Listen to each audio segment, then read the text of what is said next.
शिक्षाएं और प्यार साथी बन साथ निभाते हैं।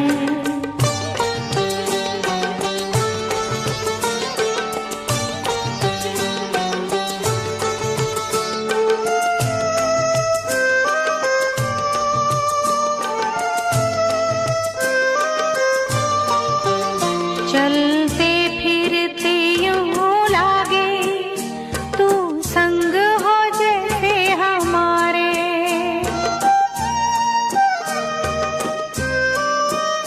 बगिया में कभी कुटिया में करे तेरे अनुभव न्यारे।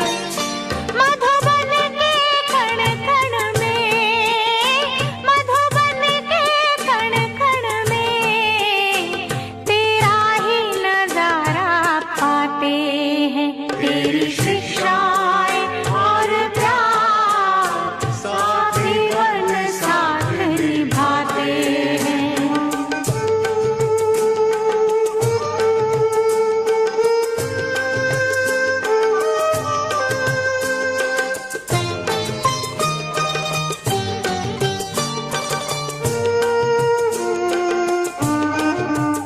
तेरे कदमों के निशान हमें तेरी राह दिखाए,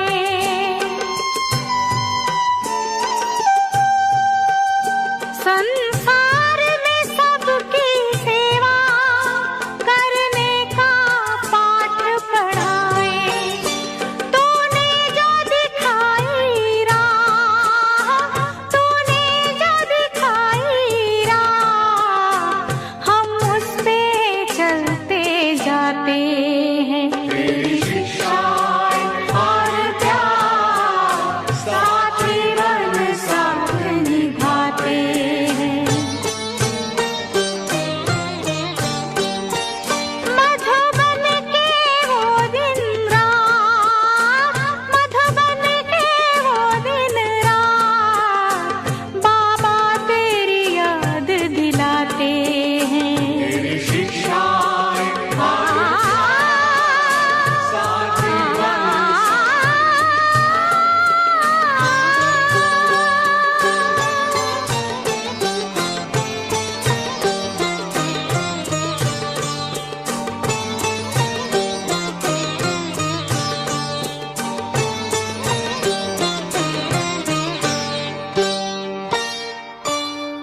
ओम शांति, ओम शांति, ओम शांति। हम सभी हिस्ट्री हॉल में मीठे प्यारे बाप दादा के सन्मुख उपस्थित हैं। ही दिल में महसूस करते हैं साकार में बाबा उपस्थित हैं, बच्चों को नैनों के निहाल कर मीठी मुरली सुनाने। हम भी अपने मन बुद्धि को स्वच्छ करके, हल्का करके, फ्री करके बाबा से दृष्टि लेते हुए ये महावाक्य सुनते हैं। मैं 2023 प्रातः मुरली ओम शांति बाप दादा मधुबन। मीठे बच्चे, यह ज्ञान बड़ा मज़े का है। तुम हर एक अपने लिए कमाई करते हो, तुम्हें और किसी का भी ख्याल नहीं करना है। अपनी इस देह को भी भूल कमाई में लग जाना है। बाबा कहते हैं किसी का भी ख्याल नहीं करो। कभी कभी कई बच्चों को संकल्प आता कि बाबा कई बार तो कहते हैं सबका ख्याल करो, सबको लाइट माइट दो, और कई बार कहते बच्चे किसी का भी ख्याल नहीं करो। तो ये बड़ी बाबा की सूक्ष्म बातें हैं। बाबा का ये रहस्य है कि जैसा परिस्थिति, जैसा वातावरण, जैसी व्यक्ति सामने है, उस प्रमाण बाबा बात बताते। तो विशेष करके बाबा कहते हैं बाबा की याद से और ज्ञान के मनन चिंतन से जो कमाई हो रही है उसके पर ज़्यादा फोकस करो। क्यों? क्योंकि औरों का ख्याल करने जाएंगे तो आपका मन बुद्धि एकाग्र नहीं रहेगा। लेकिन अगर पहले आप अपनी कमाई कर लेंगे और फिर औरों को भी मदद करेंगे, औरों को मार्गदर्शन देंगे, तो उसमें उन्हों की भी सेवा हो जाएगी, उनका भी कल्याण हो जाएगा। तो बाबा का कहने का तरीका बहुत सूक्ष्म है, तो हम भी जितना मन बुद्धि को सूक्ष्म बनाए तो बाबा के रहस्य को समझ सके। अपनी इस देह को भी भूल कमाई में लग जाना है। सारे दिन में ये देह भी बहुत टाइम ले लेता है। खिलाओ पिलाओ नहलाओ धुलाओ, बाल बनाओ, ये करो वो करो, ये कपड़ा पहनो, ये चीज़ वस्तु लाओ, तो ये देह भी बहुत टाइम ले लेता है। तो बाबा कहते अपने जीवन को सादा जीवन बना दो, सिंपल लाइफ, और फिर बाबा की याद से कमाई भी कर लो। प्रश्न, अविनाशी कमाई करने की विधि क्या है? इस कमाई से वंचित कौन रह जाता है? हम सभी जानेंगे अविनाशी कमाई की विधि, और हम औरों को भी वो विधि सिखाएंगे। तो वंचित रहने वाली बात हम अपने मन में नहीं लाएंगे।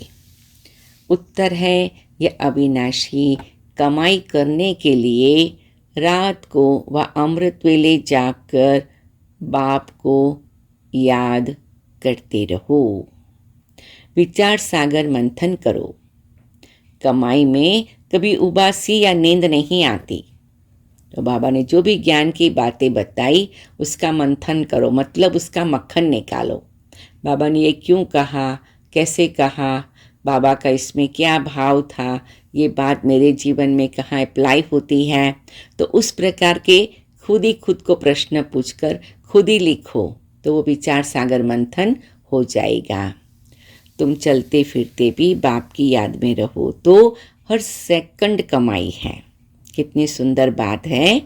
मेरा बाबा, मीठा बाबा, प्यारा बाबा, हर कार्य करते हुए ये संकल्प रहे तो कमाई का खाता जमा रहेगा, ये ऑटोमेटिक जमा हो जाता है। तुम्हें इंडिपेंडेंट अपने लिए कमाई करनी है। बाबा कहते कर्म की कमाई ऐसी है जो कोई हमारे लिए कमा नहीं सकता है। जो उस विनाशी कमाई के लोभ में ज़्यादा जाते वो इस कमाई से वंचित हो जाते। तो इस कमाई का महत्व जब तक मालूम पड़े तब तक हम और कमाई में चले जाते हैं।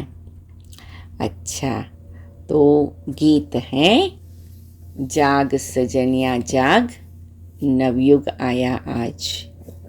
मैं आत्मा रूपी सजनी हूँ, शिव साजन मुझे जगा रहे हैं, नवयुग में ले जा रहे हैं।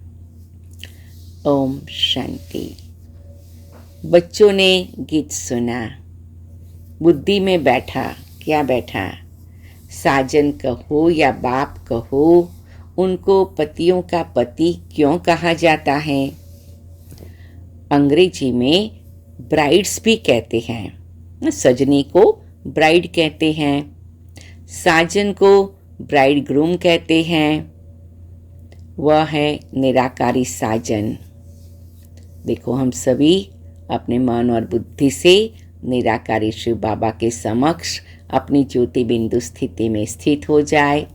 मैं सजनी शिव साजन के सामने हूँ। शिव साजन मेरा श्रृंगार करने आए हैं। यहाँ साकारी साजन की कोई बात नहीं। निराकारी साजन को भी सजनी जरूर चाहिए, नहीं तो निराकार साजन भी सजनी बिगर रचना कैसे रचे?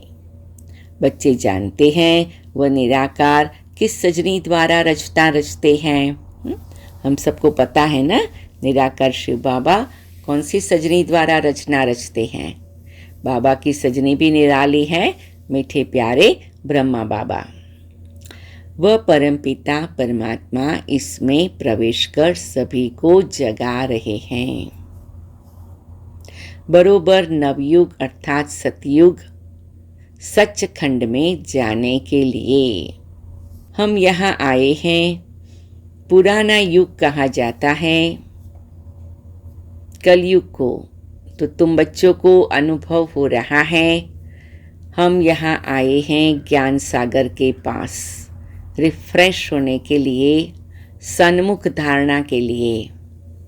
बच्चों को सन्मुख जितना मज़ा आता है उतना सेंटर्स पर नहीं आता है।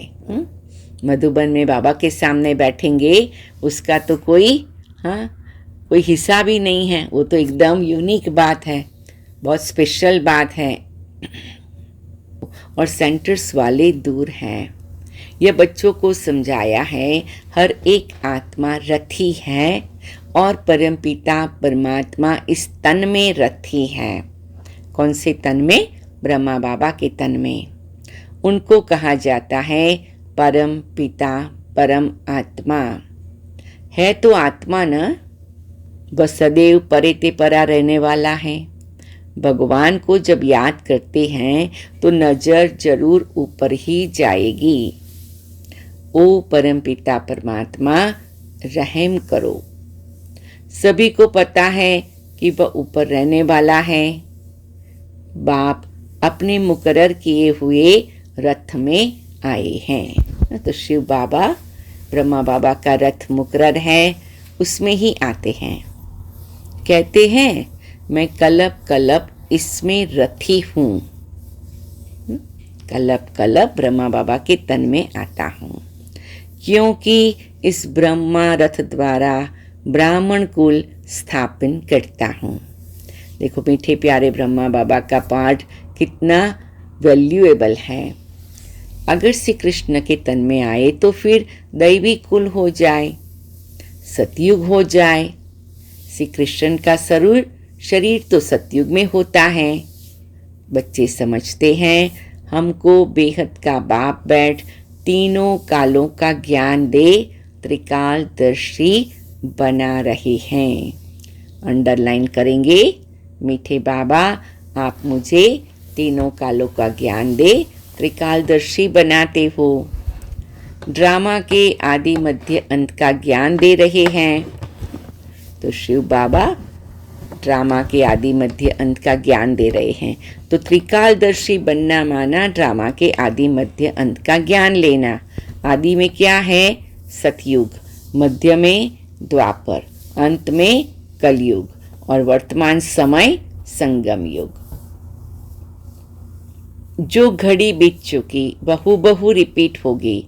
जैसे लक्ष्मी नारायण का राज्य था, फिर रिपीट होगा। क्राइस्ट को भी अपना पाठ रिपीट करना है, फिर उसी नाम रूप देश काल में आने वाले हैं। बाप कहते मैं अपना निराकार रूप बदलकर साकार रूप में आया हूँ। विजुअलाइज करें कैसे बाबा परम धाम में निराकार रूप से साकार रूप में आया है, ब्रह्मा बाबा के तन में, मधुबन में, हिस्ट्री हॉल में, और हमें मुरली सुना रहे हैं। जरूर मनुष्य तन में आएगा तब तो सुनाएगा। शास्त्रों में तो कचमच अवतार लिख दिया है। कछुआ बना, मछली बना, सर्वव्यापी के ज्ञान से समझते हैं वो सब में प्रवेश करता है। तो कितनी अज्ञानता है, कितनी बेसमझी है। अब बाप स्वयं कहते हैं सजनिया मैं आया हूँ तुमको जगाने, नई दुनिया स्थापन करने। जो सतयुग था वह अब फिर रिपीट होगा। अब नवयुग आने वाला है। दुनिया समझती है नवयुग आने में 40,000 वर्ष पड़े हैं, और हम बच्चे जानते हैं कि अब नवयुग कब आने वाला है। बाबा कहते बच्चे अभी तो नवयुग आया कि आया। क्या आप बच्चों को नवयुग के सतयुग के वृक्ष नहीं दिखाई पड़ते? तो बाबा ने तो हमारी बुद्धि कब से वहाँ लगा दी। यह मनुष्यों की बड़ी भूल है। अभी बच्चे निश्चय बुद्धि हो गए हैं। दुनिया वालों के लिए जरूर नया ज्ञान है। सतयुग में देवी देवता होंगे और धर्मों का पता भी नहीं रहेगा। अभी और सब पुराने धर्म हैं। नया देवी देवता धर्म गुम हो गया है। फिर अब उस नए धर्म की स्थापना होती है। देवताओं के कुछ न कुछ चित्र है। समझते हैं सतयुग में बरोबर राज्य करते थे, वहाँ तुमको यह पता नहीं रहेगा कि लक्ष्मी नारायण के बाद कोई राम का राज्य आने वाला है।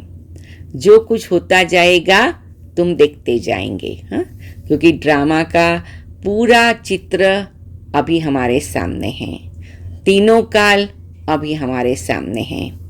लेकिन फिर सतयुग से लेके द्वापर कलयुग, द्वापर और कलयुग में, सतयुग त्रेता द्वापर कलयुग में क्या होगा, केवल उसी समय का ज्ञान हमें रहेगा। आगे क्या होने वाला है, पीछे क्या हुआ था, वो नहीं मालूम, केवल संगम पर ही ये मालूम पड़ता है। तो इसीलिए बाबा कहते हैं सतयुग में ये पता नहीं होगा। फिर कहेंगे एडवर्ड द फर्स्ट सेकंड, पीछे वालों को यह मालूम रहेगा कि फर्स्ट सेकंड एडवर्ड होकर गए हैं, आगे फिर कब होंगे यह नहीं जानेंगे। ड्रामा का पार्ट इमर्ज होता रहेगा, ड्रामा की नॉलेज बाबा ही समझाते हैं। यह भक्ति मार्ग की तीर्थ यात्रा बिल्कुल ही न्यारी है। यह है ज्ञान बाप और वर्षे को याद करना। अभी तुम जानते हो सतयुग में इतना समय राज्य होगा, फिर त्रेता में राम सीता राज्य करेंगे। बच्चों को सिनेरिया दिखने में आती है, बाबा कहते थे बच्चे दिखाई पड़ता है सतयुग त्रेता युग की सिनेरिया। कहते जी बाबा दिखाई पड़ता है, तुमने 84 जन्म पूरे किए, ये बुद्धि में है, यह है नई नॉलेज। बाप कहते मैं कल्प के संगम युग पर आता हूँ, इस संगम पर परमपिता परमात्मा रथी बना है, हम रथी आत्मा को वापस ले जाने। तो शिव बाबा परम धाम छोड़ के क्यों आया है, हम सब बच्चों को वापस घर ले जाने। तो हमें भी क्या करना है, मन बुद्धि दिल दिमाग को समेट कर घर जाने की तैयारी करनी है। हम सब रथी हैं, अपने को आत्मा समझना है। तुम बच्चे घड़ी घड़ी भूल जाते हो, हम आत्माओं ने 84 जन्म का पाठ बजाया। अब बाबा आए हैं, हमको सारा राज समझाते हैं, पतित से आप समान पावन बनाते हैं। अंडरलाइन करेंगे, बाबा 2 काम करता है, पहले राज समझाता है, फिर पतित से पावन बनाता है। तो क्यों ऐसा है, एक बार राज समझ लेंगे तो फिर हम बाबा की याद में एकाग्र होंगे, तो फिर बाबा हमें पावन बना सकेंगे। एक ही बाप है जो बच्चों को आप समान बनाते हैं, लौकिक बाप कभी बच्चों को आप समान नहीं बनाते। एक ही बाप के बच्चे कोई कारपेंटर होंगे, कोई सर्जन, कोई इंजीनियर होंगे। यहाँ ऐसा नहीं है, यहाँ तुम सभी मनुष्य से देवता बनते हो, तुम बैरिस्टर सर्जन आदि नहीं बनते हो। तुम जानते हो परमपिता परमात्मा हमको पढ़ाते हैं, कितनी मीठी बात है, कितनी प्यारी बात है और कितनी विशिष्ट बात है कि परमपिता परमात्मा डायरेक्ट मुझे पढ़ाता है। कितनी सुंदर बात है, हम इतने स्पेशल है जो भगवान स्वयं पढ़ाते हैं, जिससे हम पढ़कर 100 देवता बनते हैं। ऐसा स्कूल कहाँ भी नहीं देखा होगा जो सब कहे हम 100 देवता पद पाने लिए पढ़ रहे हैं। दिन प्रतिदिन वृद्धि होती रहती है, फिर मकान भी वृद्धि को पाते जाएंगे। तो देखो कितनी अच्छी बात, बाबा कहते सब काम धीरे धीरे नेचुरल होगा, वृद्धि भी होगी तो मकान भी बना देंगे। बच्चों का प्रभाव निकलेगा तो बहुत बुलाएंगे, यहाँ आकर हमको मनुष्य से देवता बनाने का राजयोग सिखाओ। फिर बाबा कहते तुम मधुबन में बैठे होंगे, लेकिन तुम्हें निमंत्रण मिलेंगे पूरे भारत देश से, पूरे विश्व से, जो अभी हो रहा है। ये मुरली जब चली तब तो बाबा ने एक सुंदर विजन बनाया था, एक दृश्य बनाया था जो आज साकार हो गया है। यहाँ आकर हमको मनुष्य से देवता बनाने का राजयोग सिखाओ, बहुत वृद्धि होती जाएगी। बाप फिर भी बच्चों को कहते हैं रात को अथवा अमृत वेले जागो। इसमें बहुत कमाई है। मनुष्य जो बहुत कमाई करने के शौकीन होते हैं उनको रात को भी ग्राहक मिल जाते तो जागते हैं। मनुष्य को संपत्ति 24 घंटा मिल जाए तो अपनी नींद भी फिटा देते हैं। कमाई में फिर नींद नहीं आती, कमाई नहीं होती तो फिर उबासी नींद आ जाती है। कमाई में बहुत खुशी होती है। पैसे बढ़ाने का ही मनुष्य प्रयत्न करते हैं कि हम सुखी रहे। बाकी पेट तो एक पाव रोटी ही मांगता है। तो पेट के लिए तो ज़्यादा खर्चा नहीं है, लेकिन और जनरल बातों के लिए बच्चों का खर्चा बहुत है। तो बाबा कहते हैं कि तुम्हें क्या करना है, अपनी कमाई करनी है, नींद फिटानी है। कमाई करेंगे तो खुशी होगी और रात को भी जाग करके हमें अपनी कमाई का ध्यान देना है। देखो कितनी अच्छी बात बाबा बता रहे हैं। तुम बच्चों को इस दुनिया में ममत्व नहीं रखना है, ज़्यादा लोभ में नहीं जाना है। उसमें भी बुद्धि योग भागता है, फिर अविनाशी कमाई से वंचित हो जाते हैं। नहीं तो इस कमाई का बहुत ख्याल रखना है। तुम्हारी कमाई सेकंड बाय सेकंड है। फिर अगर चलते फिरते बाप को याद करो तो बहुत भारी कमाई है। और कमाइयाँ ऐसे चलते फिरते होती है क्या? ये तो वंडरफुल कमाई है। और कमाई के लिए तो कितनी मेहनत करनी पड़ती है, टाइम पर जॉब पर जाना पड़ता है, बॉस होता है उसकी बातें माननी पड़ती हैं, और जो भी आसपास काम करने वाले हैं उनके साथ भी संभल के चलना है। तो यहाँ तो बाबा कहते हैं ये कमाई तो बहुत वंडरफुल है। इंडिपेंडेंट अपने लिए कमाई करते हो। लौकिक बाप को बच्चों का ख्याल रहता है, बच्चे सुखी रहे, खाते रहे, इसमें बाल बच्चों का ख्याल नहीं रहता। अपने लिए 21 जन्मों की कमाई करे। कैसे मज़े का ज्ञान है। हर बच्चे को अपने लिए कमाई करनी है। अंडरलाइन करे, कितनी बार बाबा पक्का करा रहे हैं, क्योंकि बाबा हमें कर्मों की गति से सावधान भी कर रहे हैं। क्योंकि अगर हम कोई की बातों में आ जाए, प्रभाव में आ जाए, कोई के प्रति हमारा ध्यान चला जाए, कोई की हम राह देखने लग जाए, तो कर्म की गति के प्रमाण हमारा कार्मिक अकाउंट एक दूसरे के साथ कनेक्ट हो जाए। और अगर कार्मिक अकाउंट कनेक्ट हो जाए तो फिर सारी हमारी डिवाइन एनर्जी भी मिक्स हो जाए, उनके साथ हमारे साथ, उनके कार्मिक अकाउंट हमारे कार्मिक अकाउंट, तो काफ़ी कन्फ्यूजन हो जाए। तो इसीलिए बाबा कहते बच्चे अपने आप पर ध्यान रखो। बाल बच्चे मित्र संबंधियों को भी याद नहीं करना, अपनी देह को भी याद नहीं करना। बाबा को भले इस देह में आना पड़ता है, परंतु है तो देही अभिमानी। शिव बाबा हैं जो 100% सदा के लिए देही अभिमानी हैं। और जितना हम बाबा को याद करेंगे हम भी देही अभिमानी बन जाएंगे। और देही अभिमानी बनना ही मुक्ति, जीवन मुक्ति का रास्ता है। देखो बाबा कितनी सुंदर बात बताते हैं। इस समय देह में आते हैं, आकर तुम बच्चों को नॉलेज देते हैं अथवा सहज कमाई का रास्ता बताते हैं। अगर तुम प्रैक्टिस करते रहो तो बहुत कमाई कर सकते हो। बाबा भी प्रैक्टिस करते हैं। बाप को याद करे तो आदत पड़ जाती है। अपने को भूल शिव बाबा याद रहता है, क्योंकि शिव बाबा की इसमें प्रवेशता है। यह बाबा समझता है मैं अपने को भूल शिव बाबा याद रहता है, समझता है मैं ब्रह्मांड का मालिक हूँ।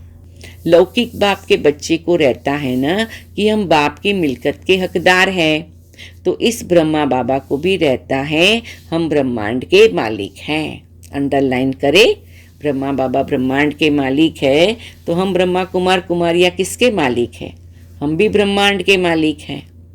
बाबा की प्रवेशता है ना, तो वो नशा रहता है हम ब्रह्मांड के मालिक हैं। प्रॉपर्टी का भी मालिक हूँ।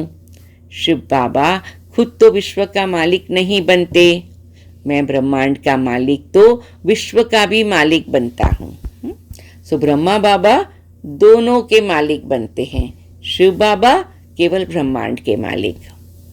बाबा सिर्फ ब्रह्मांड का मालिक हैं, तुम भी विश्व के मालिक बनते हो ना। राजा चाहे प्रजा समझते हैं हम विश्व के मालिक हैं, जान गए हैं हम विश्व के मालिक हैं। तो ये स्वमान का पॉइंट पक्का करेंगे। बाबा आपने मुझे अपना बनाकर विश्व का मालिक बनाया, बाबा आपने मुझे अपना बनाकर विश्व का मालिक बनाया। यह समझने से भी खुशी का पारा चढ़ा रहेगा। गाया भी हुआ है, अतीन्द्रिय सुख पूछना हो तो गोपी वल्लभ के गोप गोपियों से पूछो, ऐसे नहीं गोपी वल्लभ से पूछो। वल्लभ बाप को कहा जाता है, वल्लभ बाप को तो विश्व के मालिक बने का सुख पाना नहीं है। बाप कितना ऊंचा उठाते हैं। यह ब्रह्मा कहते हैं, मैं भी अपने को ब्रह्मांड का मालिक समझता हूँ। सारी दुनिया में यह कोई भी समझ नहीं सकते कि मैं ब्रह्मांड का मालिक हूँ। बाबा कहते सारी दुनिया का एक कारोबार है, दूसरी ओर हमारे ब्राह्मणों का कारोबार है, और उसमें भी विशेष शिव बाबा और ब्रह्मा बाबा का कारोबार है। ऐसे नहीं ब्रह्म में लीन हो जाएंगे। कहाँ ब्रह्म में लीन होना, कहाँ ब्रह्मांड का मालिक बनना, बहुत फर्क है। तुम जानते हो बाबा हमको विश्व का मालिक बनाते हैं। खुद बाप कहते, जागो सजनिया, मैं हर एक बात तुमको नई समझाता हूँ। अंडरलाइन करेंगे, बाबा हर एक बात नई समझाते हैं। मीन्स कलयुगी दुनिया में इन बातों का हमें पता नहीं था। क्या तुम ब्रह्मांड के मालिक नहीं बने थे? हाँ, बाबा याद करा रहे हैं। जी बाबा, हम भी ब्रह्मांड के मालिक बने थे। फिर पाठ बजाया, अब फिर तुम ब्रह्मांड के मालिक बनते हो, फिर तुम विश्व के मालिक बनने वाले हो। यह याद स्थायी रखनी है। इसको कहा जाता है विचार सागर मंथन। इससे तुमको खुशी का पारा बहुत चढ़ेगा। यह तो निश्चय करना चाहिए कि यह हमारा बाप है। बाप के सिवाय ऐसी बातें कोई समझा न सके। दिल में नोट करना चाहिए। यहाँ नोट्स लेते हैं स्मृति में रखने के लिए, फिर यह काम नहीं आएंगे। बैरिस्टर के पास बहुत किताब रहते हैं, शरीर छूटा खलास। पता नहीं दूसरे जन्म में क्या बनेंगे। तुम बच्चों की तो एक ही पढ़ाई है। तुम जानते हो स्वयं ब्रह्मांड का मालिक बाप हमको ब्रह्मांड और विश्व का मालिक बनाते हैं, फिर भी खुशी का पारा क्यों नहीं चढ़ता है? अब बाबा कहते, अपने दिल पर हाथ रखकर पूछो, बाबा मुझे ब्रह्मांड का मालिक बनाते, विश्व का मालिक बनाते, फिर मुझे खुशी क्यों नहीं है? बाबा तो कहते खुशी का पारा चढ़ा हुआ होना चाहिए। बाबा ने समझाया है, यह गीत घर में अपने को रिफ्रेश करने के लिए रखने चाहिए। कोई कोई समझते हैं ज्ञान में आने से हमको घाटा पड़ा है। घाटा फायदा तो पुरानी दुनिया में है ही। अगर आप ज्ञान में नहीं आते तो क्या आपको घाटा नहीं पड़ता? और जो आत्माएं ज्ञान में नहीं आती है, क्या उनके बिजनेस में कभी कोई तकलीफ नहीं आती है?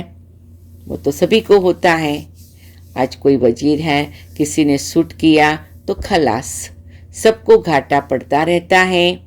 किनकी दबी रहेगी धुल में, किसकी राजा खाए, किसकी चोर लुटाए, किसकी आग जलाए। सफल उनकी हो जो प्रभु के नाम लगाए। तो जो भी हमारा तन मन धन है, मन वचन कर्म है, संबंध संपर्क संकल्प है, वाणी है, सभी को यज्ञ सेवा में लगाना है। तो क्या हो जाएगा? कुछ भी दबा नहीं रहेगा, सब सफल हो जाएगा और सत्यु की जमाई भी हो जाएगी।